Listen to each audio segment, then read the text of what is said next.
Welcome into Duval Daily, presented by GenJag.com. I'm Jordan Lugo. Thanks so much for tuning in here on Wednesday, August 16th. The Jaguars and Lions, they did kick off joint practices earlier today. Practice from about 10:20 a.m. till 12:20 p.m., just after noon. So we're getting this out right after practice ended. Look, I'm not up there today. I'm not up there this week. The Jaguars, they have 2 joint practices with the Lions today and tomorrow before they get ready to face off in preseason week 2 on Saturday. Looking forward to that matchup, but I'm going to provide some updates, some takeaways from the people that are there at practice, and of course give them credit for their reporting up there. But wanted to get into it just because, look, there's different things that can happen at joint practices. There's injuries that can happen. Obviously, knock on wood, you're trying to avoid anything major, but we'll go ahead and get into it. Obviously, Jamal Agnew returning to Michigan where he started his career. You're going to see Marvin Jones out there for the Lions as well. Mark Brunell, still the Lions quarterback coach.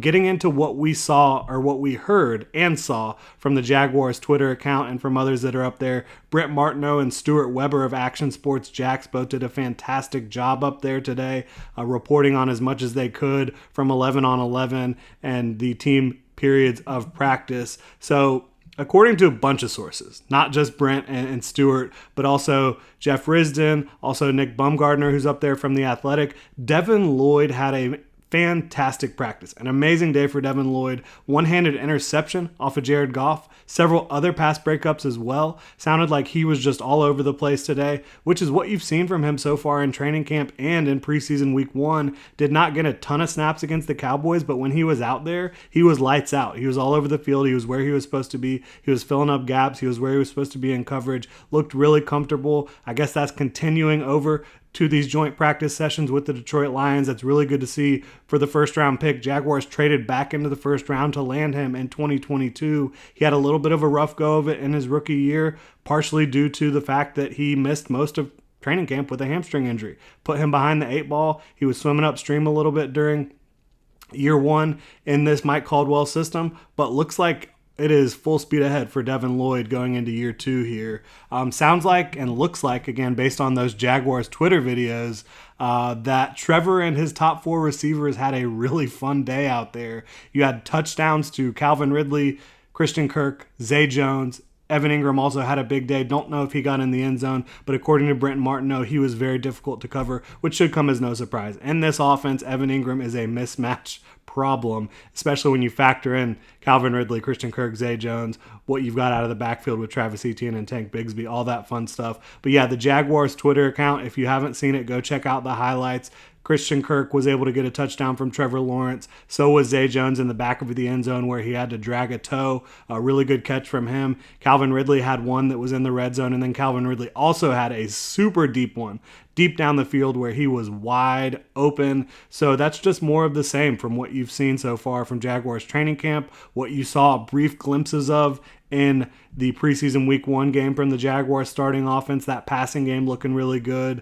Awesome stuff. Again, if you have not checked it out, go to the Jags Twitter account. Maybe some of their other social accounts have it up as well. But they've got all those touchdowns from Trevor Lawrence to his starting receivers. Darius Williams, he was able to get an interception against the Lions' backup quarterback. Good to see him being able to do that. You've seen him be locked down throughout training camp, throughout the preseason so far. So that's really good news, obviously, seeing him continuing that against the Lions. It sounded like Foley Fatukasi got shaken up a little bit, was down on his knee for a few moments, according to Stuart Weber, and then needed some assistance walking off the field, again, per Stuart Weber of Action Sports Jax. So Foley Fatukasi, he's a starter for you. You obviously do not want to be without him. We'll get into that a little bit later. Saw Jeff Risdon say Greg Jr. got beat deep down the field. Don't want to see that from a guy that you're hoping is taking a step forward in year 2. He's had a really good training camp. He had a stellar first game against the Cowboys. We will obviously see plenty of him in the week 2 matchup on Saturday between the Jaguars and Lions, where we'll really be able to break down how he's looking out there. But obviously you don't want to hear him getting beat deep. We'll see how he continues to progress and definitely be keeping an eye on him during that matchup. Heard Calvin Ridley jump into Chauncey Gardner-Johnson's presser following practice, saying he talks too much, but he's a good player. Both of those statements are true, by the way. say. And then Chauncey then said he glad that Calvin Ridley's back, one of the best receivers in the game. It was all in good fun, right? Those two go back to their high school days together, playing against each other. So Calvin Ridley and Chauncey Gardner-Johnson having a little fun after practice. And Calvin certainly did have a heck of a day today, it looked like. The biggest thing here, again, taking away from what we heard and saw in limited availability, what we've seen on Twitter basically so far today, the biggest thing is Foley's health. Foley Fatukasi. Starting defensive end for you in base. You really need him out there. He is a very good run stuffer, a big physical guy. He can also penetrate the pocket when fully healthy. If you don't have him in base, you're probably looking at maybe Adam Gotsis, maybe some Tyler Lacey, maybe Deshaun Dixon moving up the depth chart. And it just kind of hurts your starters. It hurts your depth as well. Foley Fatukasi is a big money interior defensive lineman. You saw him battle through injuries in 2022, his first year with the Jaguars. You want him to be able to enter the season healthy so he can play at his best level. And obviously the most important thing is being healthy down the stretch for Foley Fatukasi and the rest of the Jaguars starters, but you just don't want to see a guy go down like that. Hopefully he's all good. That will be the biggest thing to monitor coming out of Jaguars and Lions joint practices day one if you're a Jaguars fan. You also did hear for the Lions, Jamison Williams looked like he was grabbing his hamstring, had to leave practice. I did see somewhere, I think it was either Stuart Weber or Brent Martineau, said that Antonio Johnson was roaming the sidelines a little bit gingerly, walking around, not sure what's going on there either. But obviously Antonio Johnson, not a starter at this point in his career. So Foley Fatukasi, he is the biggest thing to watch. And you do hope Antonio Johnson is okay because he's a talented young player. He was kind of laying the wood a little bit out there, hitting some guys really hard in preseason week 1 against the Dallas Cowboys, and he's known for being able to lay some big hits on folks. So you don't want him to go down because he's also looking like he's going to be a core special teamer.